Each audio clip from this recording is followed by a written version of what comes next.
ये स्टूडेंट्स, आज के इस लेक्चर में हम 12वीं क्लास का गणित के पहला अध्याय के अंतर्गत प्रश्नावली नंबर 1.1 के सवाल नंबर 9 से 11 तक हल करेंगे। हमारे पास 9वां सवाल है, सिद्ध कीजिए कि समुच्चय A बराबर x संबंध रखता है z से और जो x है वो 0 से 12 तक है में दिए गए निम्नलिखित संबंधों R में से प्रत्येक एक तुल्यता संबंध है, ये दिखाना हमें।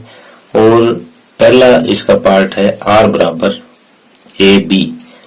ये ऑर्डर पेयर इस टाइप से है कि A और B का जो मापांक है, अंतर का मापांक, वो 4 का एक गुणज है।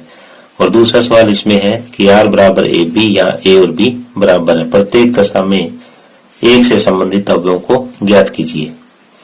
तो हमारे पास यहाँ दो सवाल है और दोनों संबंधों को अलग अलग से हमें तुल्यता संबंध दिखाना है और प्रत्येक दशा में एक से संबंधित अवयवों को ज्ञात कीजिए। तो हम इन दोनों सवालों को अलग अलग हल करेंगे। हमें यहाँ पे A बराबर दिया हुआ है x बिलोंग्स टू z और x है वो 0 से 12 तक है। और जो R दर्शा रखा है पहले भाग में वो इस टाइप से है। पहले तो हम A लिखते हैं, x संबंध रखता है z से और ये है 0, छोटा है बराबर है x से और छोटा है बराबर है 12 से। और जो इस पे संबंध दर्शा रखा है वो ये दर्शा रखा है कि a b और a माइनस b का मापांक 4 का गुणज है, ये हमारा संबंध है। तो इसको हमें तुल्यता संबंध दिखाना है। तुल्यता संबंध के लिए आपको पता है कि सबसे पहले हम समतुल्य दिखाते हैं, फिर R को सममित दिखाते हैं और फिर R को संक्रामक दिखाते हैं। तो समतुल्य के लिए चेक करेंगे। समतुल्य के लिए किसी अवयव A संबंध रखता है A के लिए, यानी A अगर A का कोई एलिमेंट है तो दोनों जगह अगर हम A रखें तो वो हमारे संबंध R से बिलोंग करेगा। क्यों करेगा? क्योंकि A माइनस A का मोड जो है वो 0 है और 0 4 का गुणज है। तो अगर हम A कोई एलिमेंट A का लेके चले, A हमने दर्शा दिया कि R से संबंध रखता है, इसका अर्थ ये हुआ कि R समतुल्य है। अब दूसरा सम्मित के लिए चेक करते हैं। सम्मित में हम ये मानते हैं कि माना ए बी R से संबंध रखता है और हम ये सिद्ध करेंगे कि बी ए बी R से संबंध रखेगा। तो ए बी R से संबंध रखता है तो इसका अर्थ ये हुआ कि A माइनस बी 4 का गुणज है। A माइनस बी अगर 4 का गुणज है तो इसका अर्थ क्या हुआ? इसका अर्थ ये हुआ कि अगर इसका माइनस भी लगा दें हम का मोड भी 4 का गुणज होगा। माइनस के अंदर अगर गुणा करते हैं हम तो b पहले आ जाएगा माइनस a, b 4 का गुणज होगा। अब b माइनस a 4 का गुणज है तो इसका अर्थ ये हुआ, जैसे a माइनस बी R से बिलोंग कब करता था तो a माइनस बी 4 का गुणज है। हमने ये सिद्ध कर दिया कि b माइनस a 4 का गुणज है, तो इसका अर्थ ये हुआ कि b a भी R से संबंध रखता है। हम ये लेके चले थे कि a माइनस बी R से संबंध रखता है और सिद्ध ये कर दिया कि b माइनस a भी R से संबंध रखेगा। इसका अर्थ ये है कि R सम्मित है। दो चीज हमने सिद्ध कर दी कि R समतुल्य है और R सम्मित है। तीसरा संक्रामक और सिद्ध करेंगे।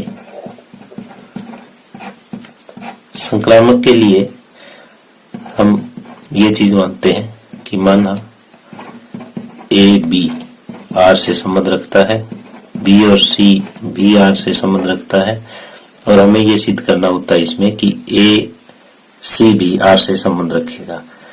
ए माइनस बी आर से संबंध रखता है, इसका अर्थ ये हुआ कि ए माइनस बी का मापांक 4 का गुणज है, और इसका अर्थ ये है कि बी माइनस सी का मापांक भी 4 का गुणज है।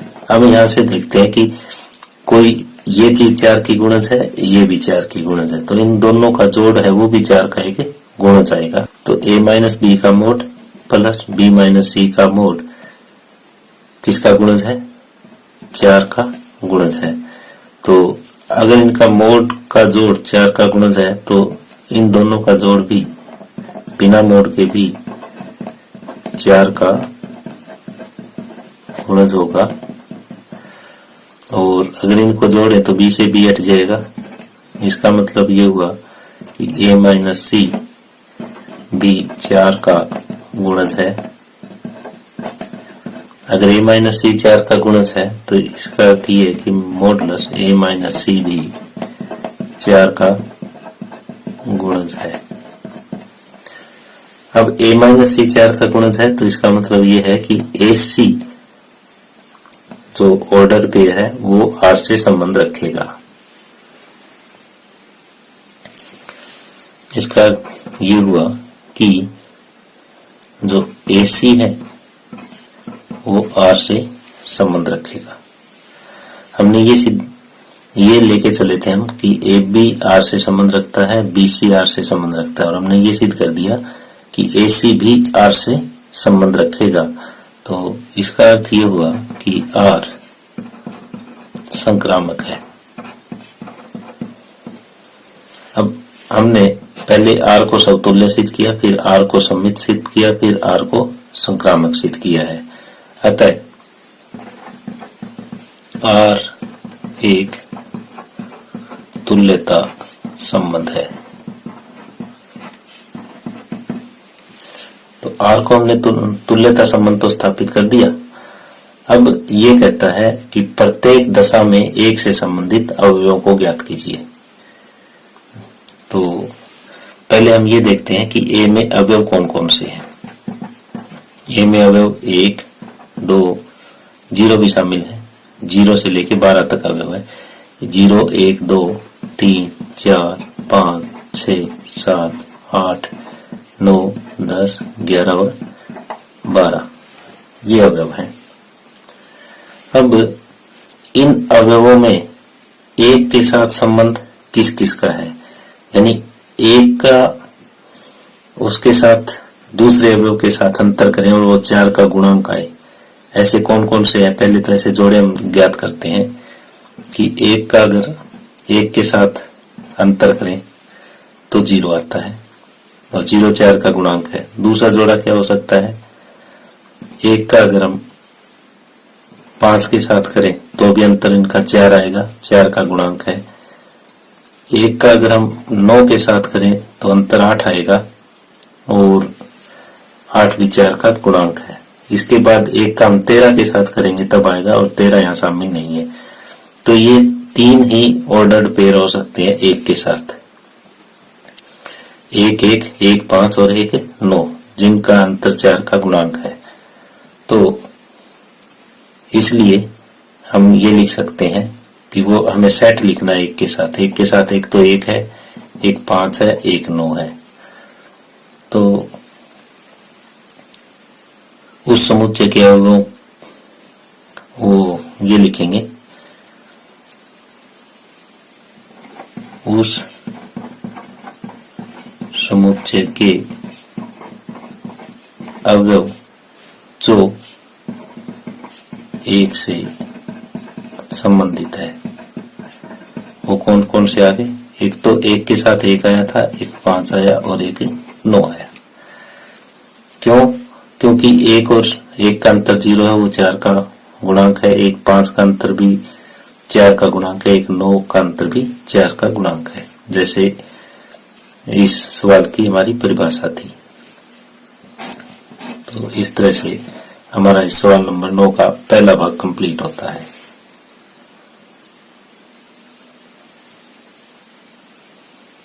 हम 9वें सवाल का दूसरा भाग है।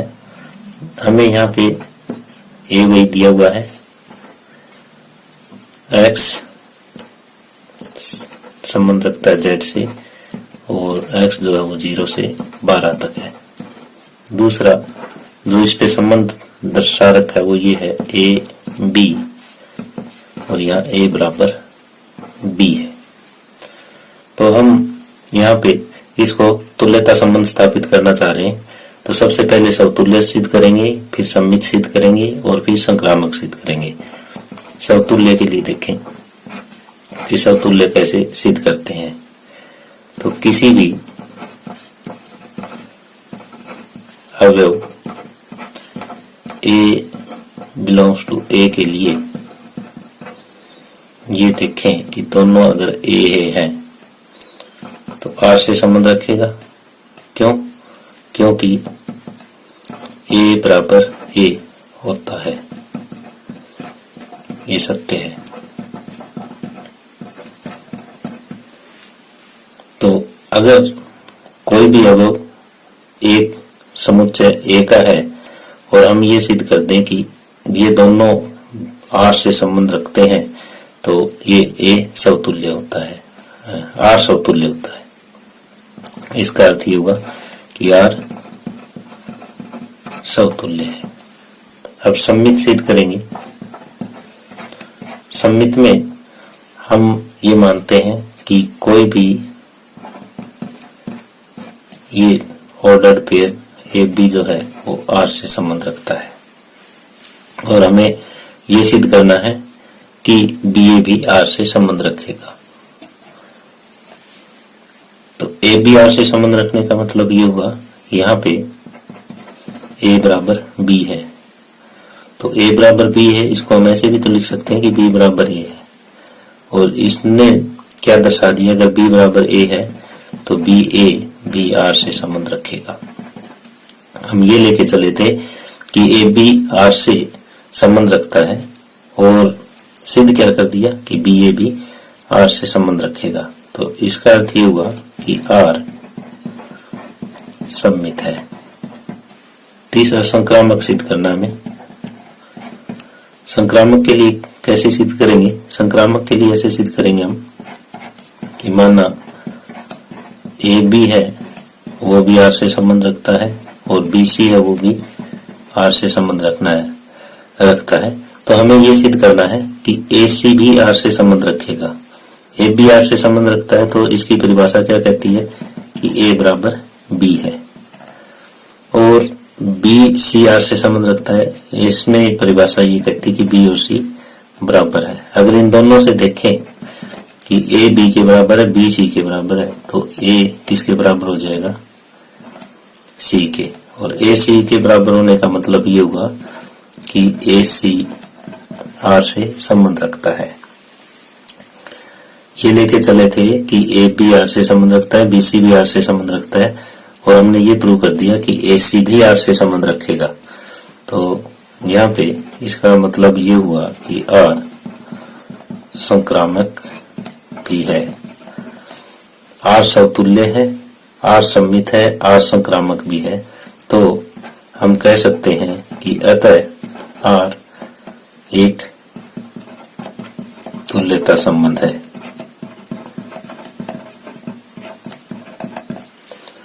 अब इसमें दूसरा पार्ट दिया हुआ है हमें कि प्रत्येक दशा में एक से संबंधित अवयवों को ज्ञात कीजिए। तो एक से संबंधित अवयव कौन कौन से हो सकते हैं हम यहाँ पे लेते हैं।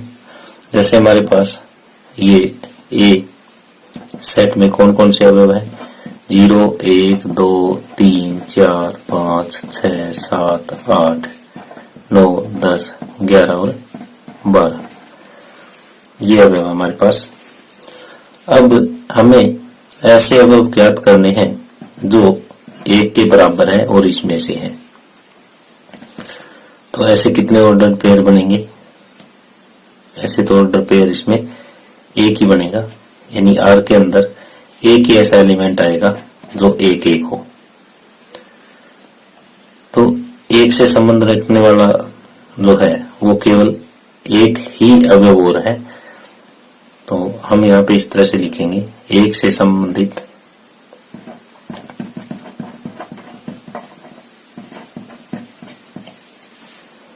बने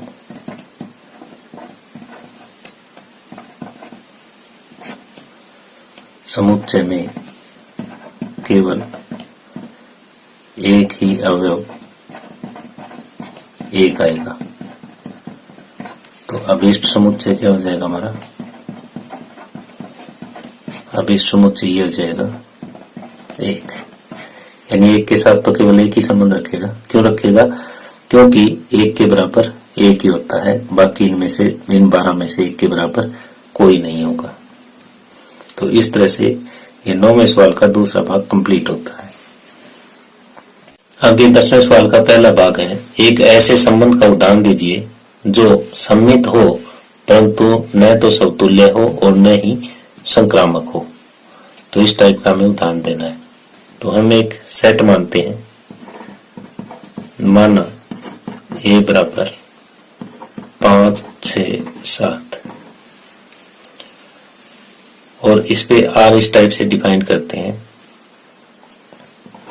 इस पर संबंध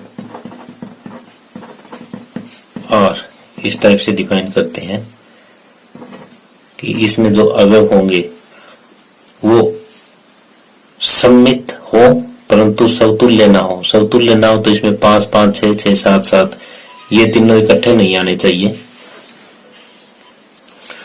दूसरा सम्मित हो। सम्मित हो तो इसका मतलब अगर हमने 6, 5 लिया है तो 5, 6 भी इसमें आना चाहिए, 6, 7 लेंगे तो 7, 6 भी आना चाहिए।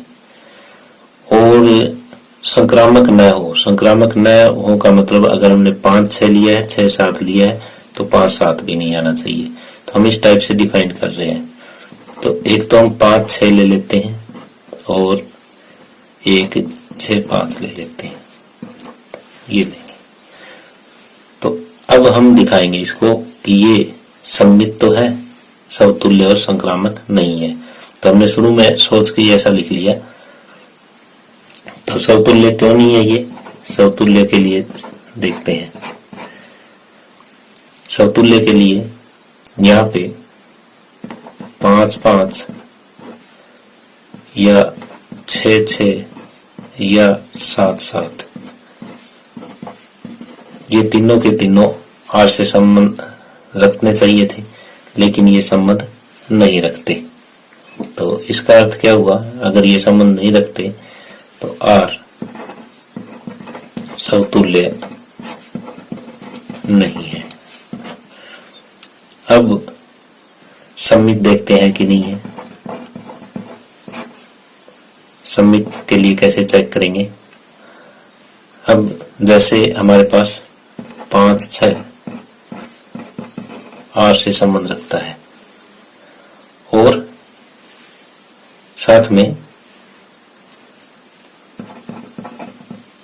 ही 6, 5 भी आर से संबंध रखता है।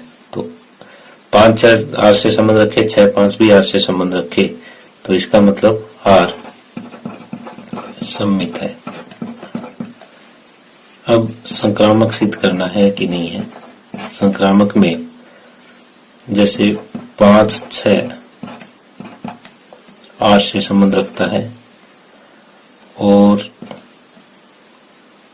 दूसरा 6, 5 भी आर से संबंध रखता है, लेकिन जो इनसे बनता ये इसका पहला और इसका आखिरी कि 5, 5 आर से संबंध नहीं रखता। तो अतः आर संक्रामक नहीं है।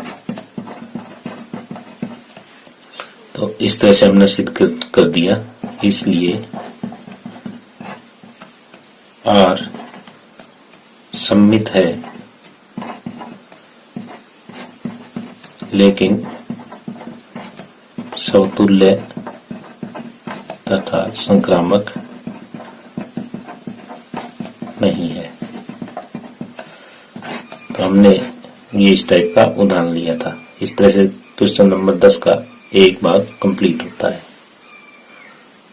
सवाल का दूसरा भाग है, एक ऐसे संबंध का उदाहरण दीजिए जो संक्रामक हो परंतु न तो समतुल्य हो और न ही सम्मित हो। तो इस टाइप का उदाहरण हम लेते हैं। माना एक संबंध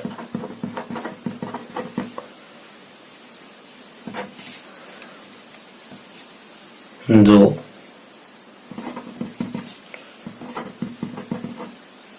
वास्तविक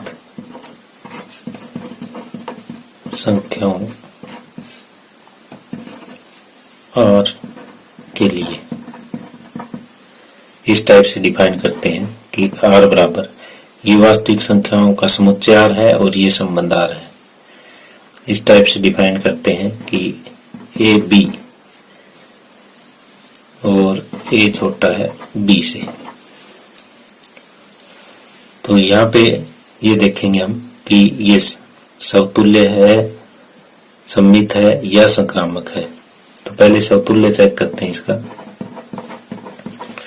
हमने ये इसलिए लिया है छोटे का निशान क्योंकि A कभी A से छोटा नहीं हो सकता, इसलिए समतुल्य नहीं होगा। दूसरा, अगर A B से छोटा है तो B A से छोटा नहीं हो सकता, तो ये सम्मित भी नहीं हो सकता। और तीसरे में अगर A B से छोटा है, B C से छोटा है तो वो A B C से छोटा हो जाएगा, इसलिए हमने लिया है। तो अब इसको हम डिटेल से करते हैं कि अब A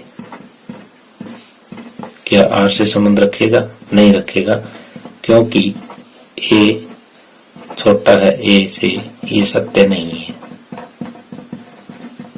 क्योंकि कोई भी अब अपने से छोटा नहीं हो सकता। तो यहाँ पे R समतुल्य नहीं है। दूसरा सम्मित चेक करते हैं। तो मान लेते हैं कि माना A B R से संबंध रखता है, तो इसका अर्थ क्या हुआ? इसका अर्थ ये हुआ कि A छोटा है B से। तो क्या यहाँ पे B छोटा होगा A से? नहीं होगा। B A से छोटा नहीं हो सकता, तो B A से छोटा नहीं होगा तो B A R से संबंध नहीं रखेगा। B A R से संबंध नहीं रखता, हम लेके चले थे कि A B R से संबंध रखता है, लेकिन B A R से संबंध नहीं रखता। तो इसका अर्थ ये हुआ कि R सम्मित नहीं है। तीसरा संक्रामक चेक करते हैं। संक्रामक में क्या है कि मान लेते हैं कि A B जो है वो R से संबंध रखता है तथा B C भी R से संबंध रखता है, और हमें सीधे ये करना होता है कि A C भी R से संबंध रखे। तो इसका मतलब ये हुआ A छोटा है B से तथा B छोटा है C से। तो A B से छोटा है, B C से छोटा है, तो A जरूर छोटा होगा C से, ये सत्य है। तो इसका अर्थ ये हुआ कि A C भी R से संबंध रखता है, और A C R से संबंध रखता है तो R संक्रामक है। तो यहाँ पे हमने ये सिद्ध किया कि जो हमने एग्जाम्पल लिया है वो समतुल्य नहीं है और सम्मित भी नहीं है, लेकिन संक्रामक है। तो यहाँ R संक्रामक है, लेकिन न तो समतुल्य है और न ही सम्मित है। तो हम ये इस टाइप से अगर A छोटा है B का एग्जाम्पल लेते हैं तो उसमें ये एग्जाम्पल बिल्कुल सही सेट होता है। इस तरह से क्वेश्चन नंबर 10 का दूसरा भाग कंप्लीट होता है।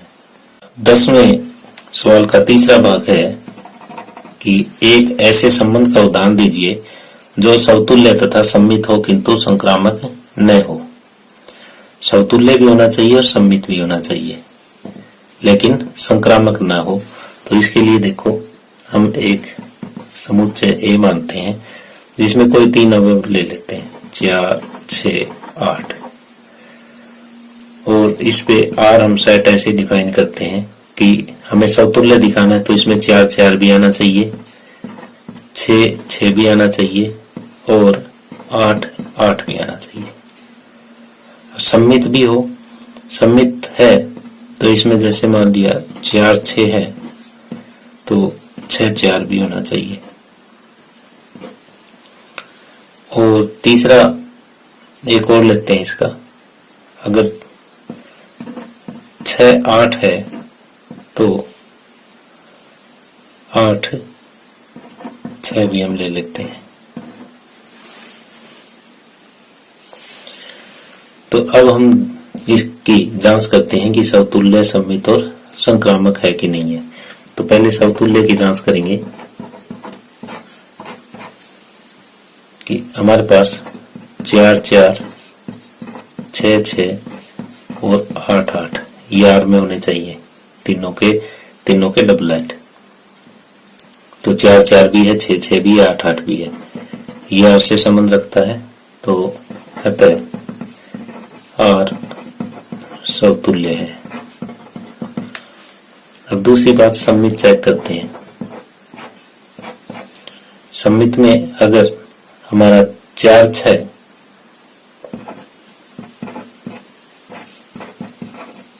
आर से संबंध रखता है तो यहाँ पे इसने 6, 4 भी आर से संबंध दर्शा रखा है। और दूसरा 6, 8 आर से संबंध रखता है तो 8, 6 भी आर से संबंध रखता है।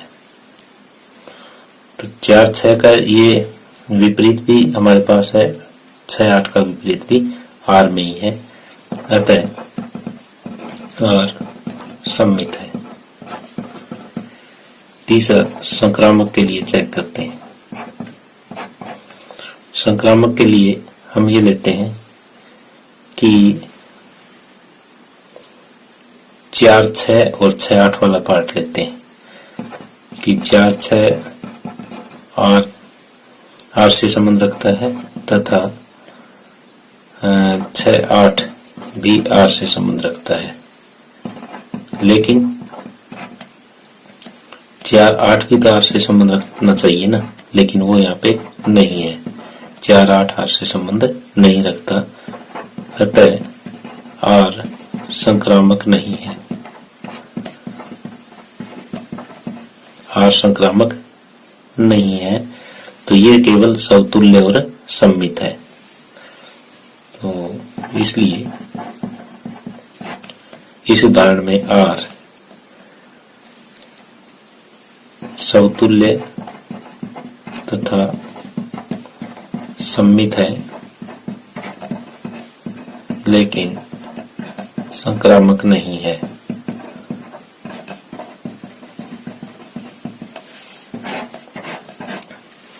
और इस तरह से 10वें का पार्ट नंबर 3 कंप्लीट होता है। 10वें सवाल का चौथा भाग है, ऐसे संबंध का उदाहरण दीजिए जो समतुल्य तथा संक्रामक हो किंतु सम्मित न हो। तो इसके लिए आपको ये ध्यान रखना है कि हमें इस टाइप का ये एग्जाम्पल हम वास्तविक संख्याओं के समुच्चय में और इस प्रकार परिभाषित करते हैं।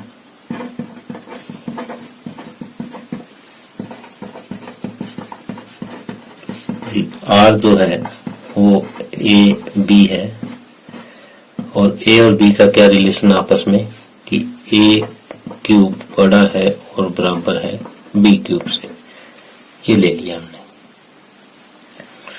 इसको हम देखेंगे कि समतुल्य है, संक्रामक है या सम्मित है। समतुल्य के लिए चेक करते हैं। समतुल्य में हम क्या करें कि अब ये देखो कि क्या ए आर से संबंध रखता है, क्यों ये पहले चेक कर लें कि ए क्यूब बड़ा है और बराबर है ए क्यूब से, क्योंकि इसमें बराबर वाला निशान है। तो ए क्यूब बराबर ए क्यूब, ये सत्य है, ये सत्य है। तो ये भी सत्य होगा कि ए आर से बिलोंग करता है। इसका मतलब ये हुआ कि आर समतुल्य है, यानी जो कंडीशन दे रखी है वो सेटिस्फाई करता है ए में, तो इसलिए आर समतुल्य है। अब सममित के लिए चेक करते हैं।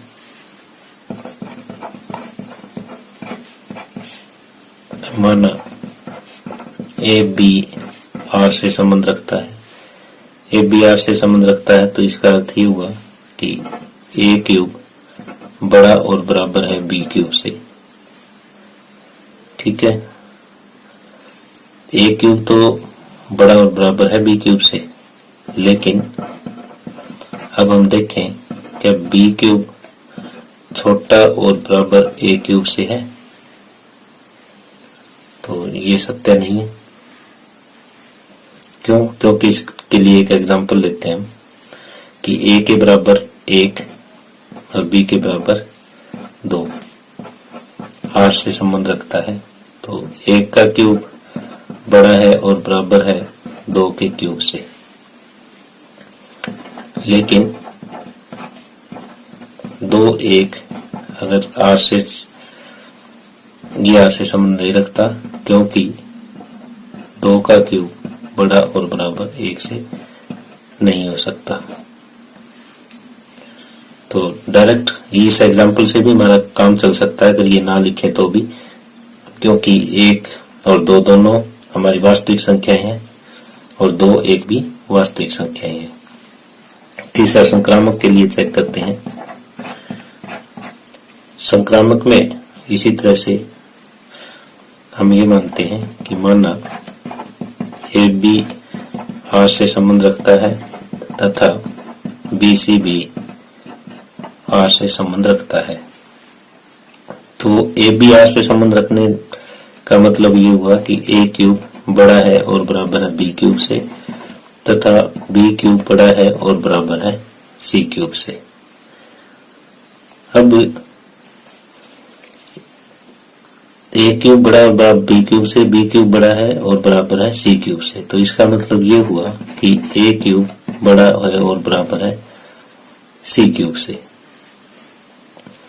तो ए क्यूब बड़ा है और बराबर है सी क्यूब से, तो इसका मतलब ए सी भी आर से संबंध रखेगा। तो अतः आर संक्रामक है।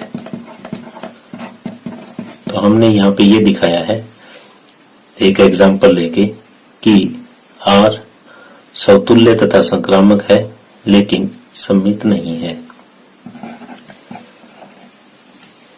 इसलिए इस एग्जांपल में आर समतुल्य तथा संक्रामक है लेकिन सममित नहीं है। तो इस तरह से सवाल नंबर 10वें का चौथा भाग कंप्लीट होता है। आगे 10वें का 5वां भाग है, एक ऐसे संबंध का उदाहरण दीजिए जो सममित तथा संक्रामक हो किंतु समतुल्य न हो। सममित भी होना चाहिए और संक्रामक भी होना चाहिए लेकिन समतुल्य ना हो। तो हम एक समुच्चय इस टाइप से मानते हैं कि माना ए बराबर कोई दो अवयवों का समुच्चय मान लिया और इस पे आर परिभाषित करते हैं। इस पर परिभाषित संबंध आर इस टाइप से लेते हैं कि इसमें से एक तो हम 5 6 ले लेते हैं, एक 6 5 ले लें ताकि ये सम्मित हो जाए, और 5 6 6 5 ले लिया तो एक 5 5 भी ले लेते हैं ताकि ये संक्रामक भी हो जाए, और बाकी हम ये डबलेट लेंगे नहीं ताकि समतुल्य ना हो। तो अगर हम 5 5 6 6 ले लेते हैं तो ये तीनों ही हो जाएगा, समतुल्य भी हो जाएगा, संक्रामक भी हो जाएगा और सममित भी हो जाएगा। लेकिन हमें समतुल्य नहीं लेना है तो इसलिए हम एक डबलेट छोड़ देते हैं। तो अब चेक करते हैं समतुल्य के लिए। तो यहाँ पे जिस तरह से 5 5 तो संबंध रखता है, लेकिन 6 6 जो है वो 8 से संबंध नहीं रखता। तो अतः R समतुल्य नहीं है।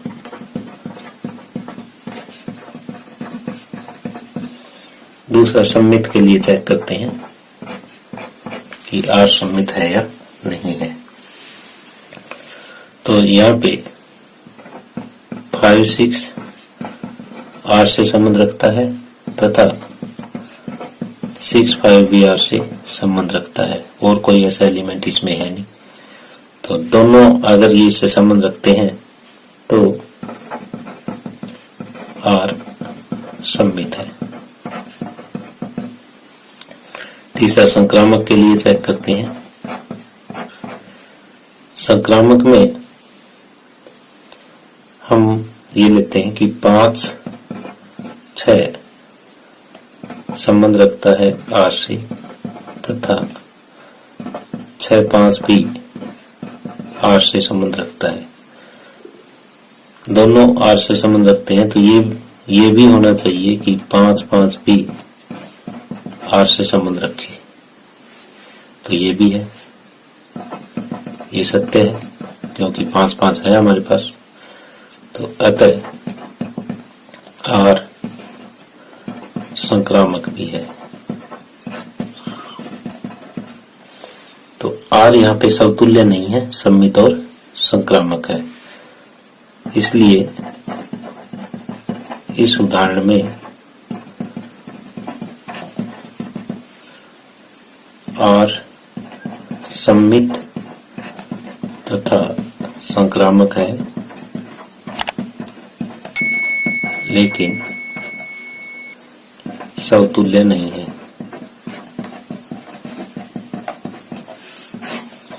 तो इस तरह से हमारा ये 10वां सवाल कंप्लीट होता है। आगे सवाल नंबर 11 है। सिद्ध कीजिए कि किसी समतल में स्थित बिंदुओं के समुच्चय में R बराबर PQ। तो PQ क्या है? बिंदु P की मूल बिंदु से दूरी बिंदु Q की मूल बिंदु से दूरी समान है। यानी जैसे ये कोई हमने समतल बनाया,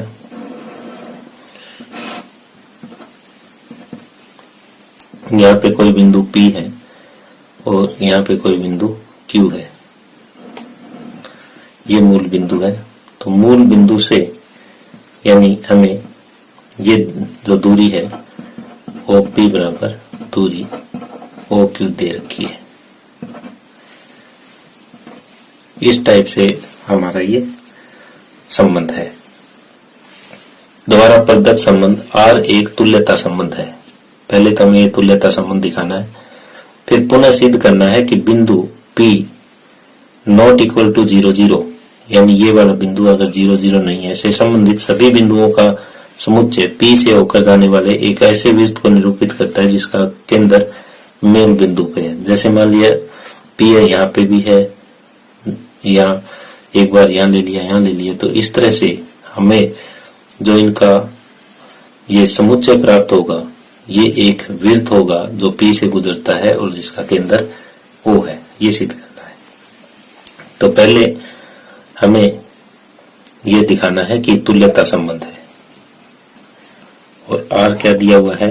R हमें ये दिया हुआ है कि PQ यानी PQ में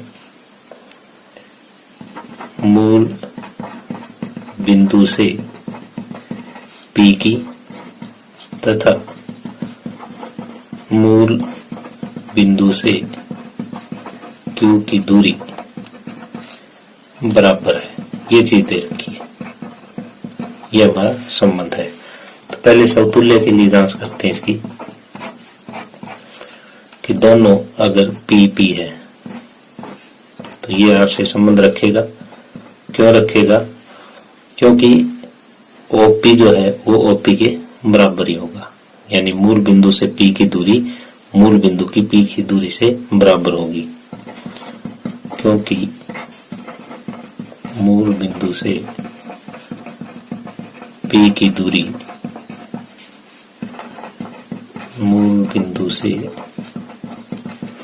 P की दूरी के बराबर होगी, क्योंकि कोई भी दूरी अपने खुद के बराबर होती है। तो अतः R समतुल्य है। अब दूसरी बात, ये सममित है या नहीं है। सममित के लिए कैसे चेक करें कि माना कोई बिंदु Q और है, ये R से संबंध रखता है। इसका अर्थ ये हुआ कि बिंदु P की मूल बिंदु से दूरी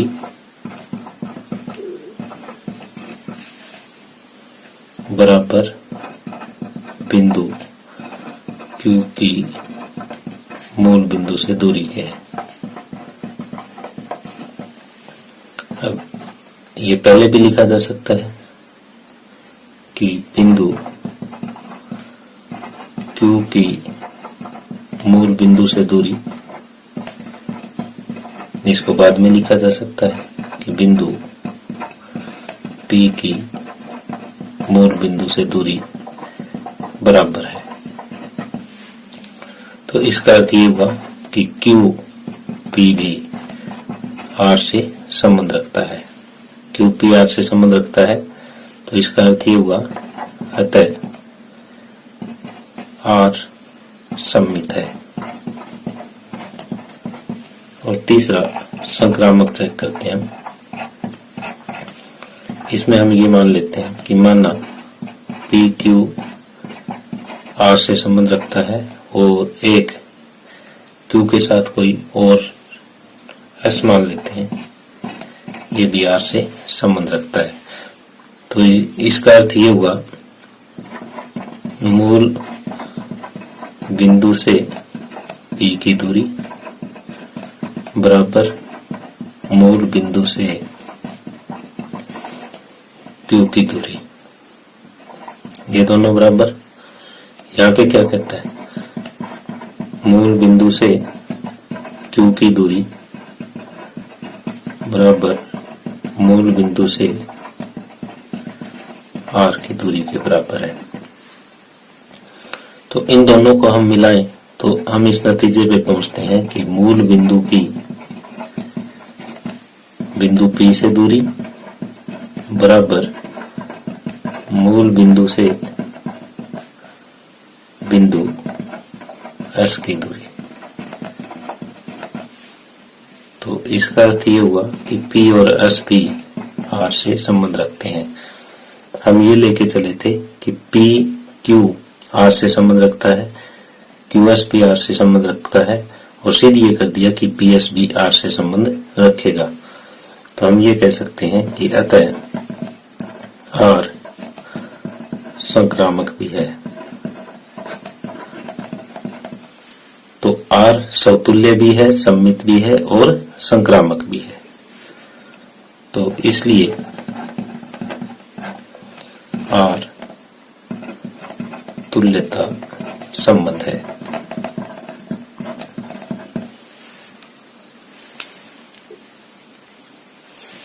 आगे हम ये सिद्ध करना चाहते हैं कि जैसे ये हमारा प्लेन है, समतल है, इसमें ये पॉइंट 0 0 है और 0 0 को छोड़ के यहाँ पे कोई पॉइंट P है जो 0 0 नहीं है।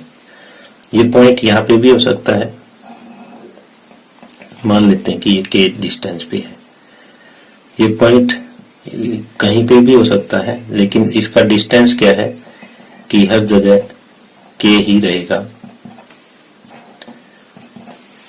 तो इन सभी पॉइंट्स को हम मिलाते हैं तो हमारे पास क्या बनता है, एक वृत्त बनता है जिसका डिस्टेंस, जिसका रेडियस क्या है, OP है। तो हम ये कह सकते हैं यदि 0 0 मूल बिंदु है तथा OP जो है वो डिस्टेंस K है, तो यहाँ पे जो एक वृत्त बनेगा, यहाँ K त्रिज्या का एक वृत्त बनेगा जो P से गुजरेगा तथा मूल बिंदु उसका केंद्र होगा। तो इस तरह से हमारा प्रश्न नंबर 11 कंप्लीट होता है।